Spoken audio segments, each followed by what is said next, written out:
Hi guys, so today we're making some pizza and let's get started. So we've got 600 grams of wheat flour, we've got 600 ml of water, we've got some sugar to activate these, that's about a tablespoon, we've got a teaspoon and a half of yeast, and we've got some salt as well, which we shall add later. We also have some olive oil which we shall be using.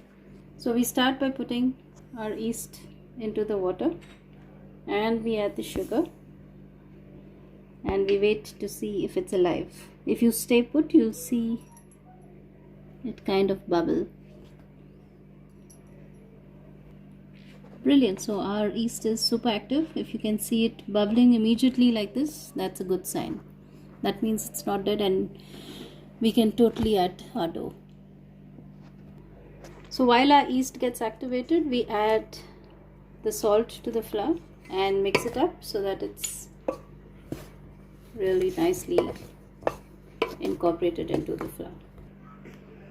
And now once your yeast is nice and bubbly and all milky in color, you add in the olive oil to that. We stir that up and then we're ready to add the flour. Okay, now we add the yeast, water, sugar, olive oil, all of that to the flour and you just mix it up. We will need it as well later, but right now we're just incorporating everything and allowing it to mix up. So this is a pretty wet dough, but I like to start it this way so the yeast has enough space to sort of rise and bubble up and do its thing. So we give this about half an hour and then we'll add some more flour to it so that it's easy to handle the dough. So it's half an hour now and as you can see the dough is risen really well. So now to this we'll keep adding some flour till we get a nice elastic but not such a soggy dough. So we'll be adding about 100 grams of flour and mix it in. So we've added about 150 grams of flour and as you can see the dough has become a little more tough. This is the kind of consistency we're looking for. So we need it a little more. Add just a sprinkling of flour and olive oil and then we leave it to rise again. So as you can see we added some more flour and now it requires some kneading. So we've put about 200 grams of flour that's worked into the dough and we'll turn this into a nice smooth little bowl and drizzle some olive oil on it. So now we're going to drizzle the dough with some olive oil and leave it to rest for about an hour. That's it.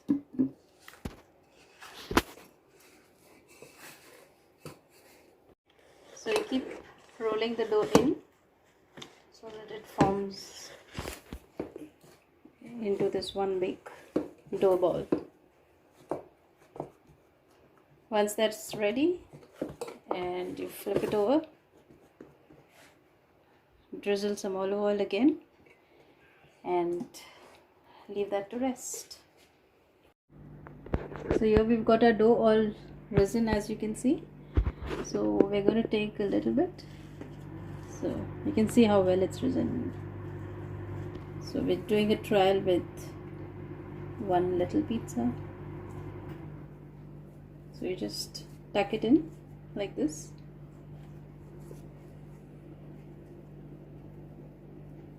There you go. And we've got some semolina on the plate here. This is to avoid the dough sticking in any way. So I'll roll it a little bit and we just keep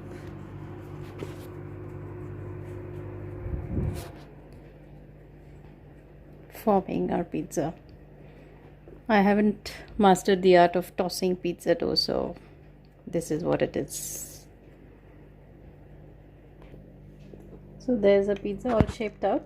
You just keep picking it up and rolling it up and spreading it around so that it forms. And we've got some ready-made pizza sauce here. I've added a bit of olive oil to it and some nutritional yeast for some extra flavor. So we spread our sauce.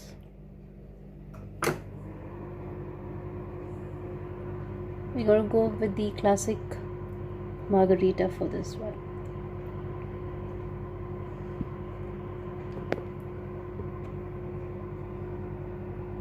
You leave the edges untouched just so the crust rises. And here's some vegan watermelon seed cheese that I made.